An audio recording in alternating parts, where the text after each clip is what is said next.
Graça e paz da parte de Deus o Pai e de nosso Senhor Jesus Cristo. Continuamos nosso estudo do Apocalipse, momento do Apocalipse, agora com a segunda parte da carta a Esmirna. Falamos no estudo passado que Esmirna representa, quer dizer, mirra ou perfume, é o perfume de Cristo. Nós nos lembramos aqui dos cordeirinhos que morriam na época, que subiam como incenso agradável a Deus, como um perfume agradável a Deus, as orações dos santos que subiam como um perfume agradável a Deus.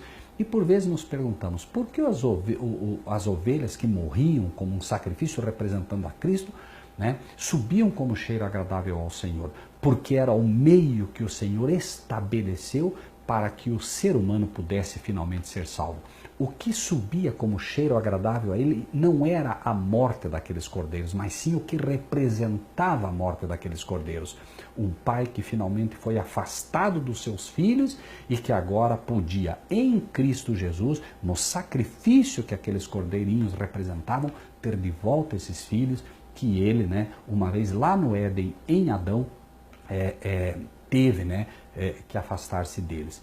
Entenda, que este perfume representado no santuário como incenso, como os cultos que se faziam no passado, nesses sacrifícios, eles de fato representavam o tempo todo, em tudo que se fazia ali, aquilo que Cristo um dia faria pelo ser humano. Por isso, a igreja aqui representada como Esmirna, ela apresenta pessoas que irão morrer por este evangelho. Mártires que, assim como aqueles cordeirinhos representavam a Cristo Jesus, essas pessoas representando Cristo, representando Deus na terra, morrerão também por este evangelho, mas morrerão transmitindo essa semente, transmitindo essa luz àqueles que assim o querem. Disseram no passado, alguém disse sabiamente no passado, que o sangue dos mártires é semente.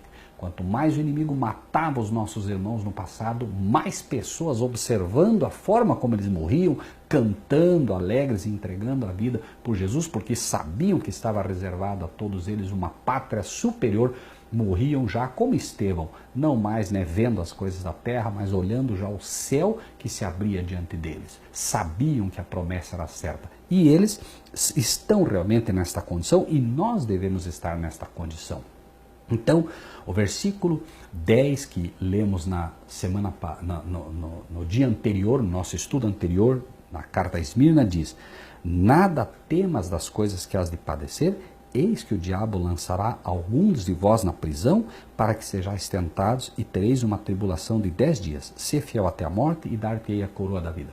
Particularmente acredito que nós tivemos no passado, do ano 303 ao ano 313, 10 anos de perseguição implacável, e acredito agora que nós teremos literalmente num futuro próximo, pelo menos 10 dias de uma perseguição também implacável que vai acontecer, movida pela Igreja Católica contra o verdadeiro povo de Deus.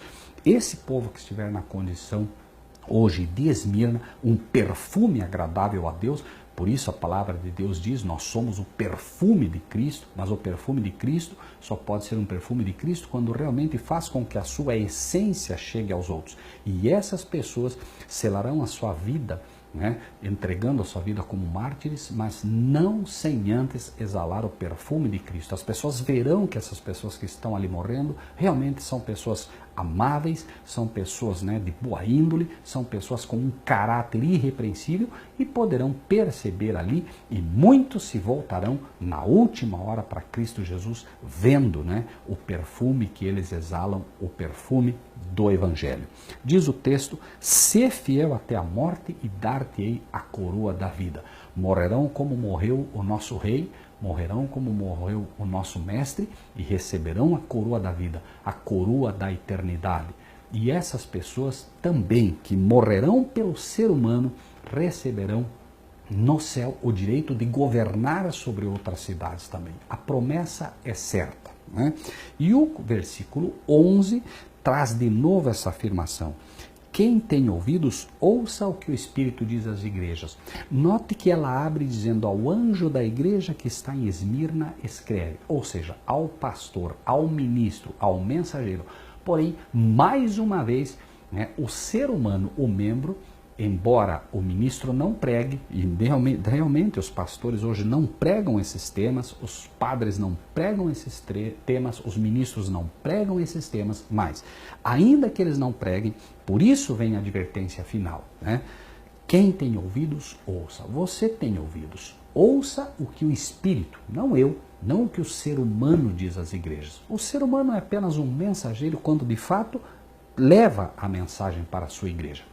Se você hoje, né, consegue entender, né, que já tem tido algum tipo de tribulação, já tem tido algum tipo de pobreza, se você consegue se ver como uma pessoa pobre espiritualmente, se você consegue se ver como uma pessoa humilde espiritualmente, se você não acredita que você é justo, se você não acredita que você é bom, se você acredita realmente que precisa, né, do caráter de Cristo, da justiça de Cristo imposta sobre você, possivelmente você está na condição dos Efésios, está numa boa condição diante de Deus, porém, lembre-se do seguinte, quem tem ouvidos, ouça o que o Espírito diz às igrejas, o que vencer não receberá o dano da segunda morte.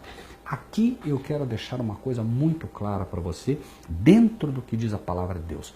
Hoje, esta igreja, que é a sinagoga de Satanás, do versículo 9, tem ensinado ao mundo um inferno, onde as pessoas morrem e, se não fizer as coisas direito, vão queimar por toda a eternidade.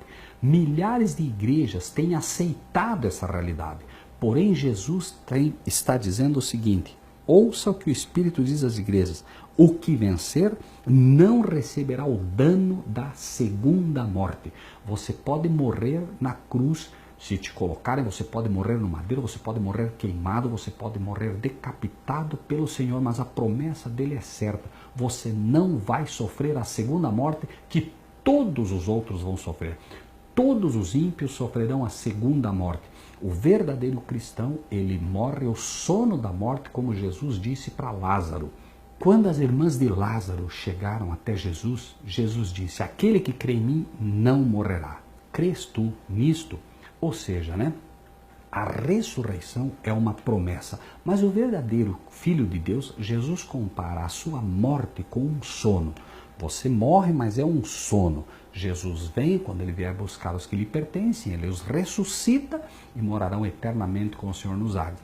A promessa então é, ainda que tirem a tua vida, você não vai sofrer a segunda morte. Fique tranquilo porque eu vou ressuscitar você e eu vou levar você para morar comigo.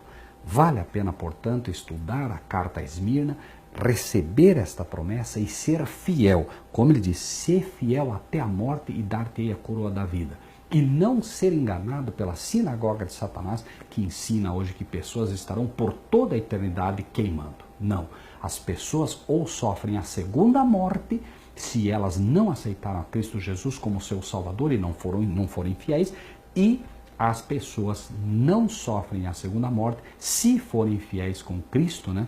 De forma que no último momento Jesus possa realmente trazê-los da sepultura. Fique com essa certeza no seu coração, busque ser fiel com a seguinte promessa, o que vencer, o que se mantiver firme até o fim, não sofrerá o dano da segunda morte. Que Deus seja contigo.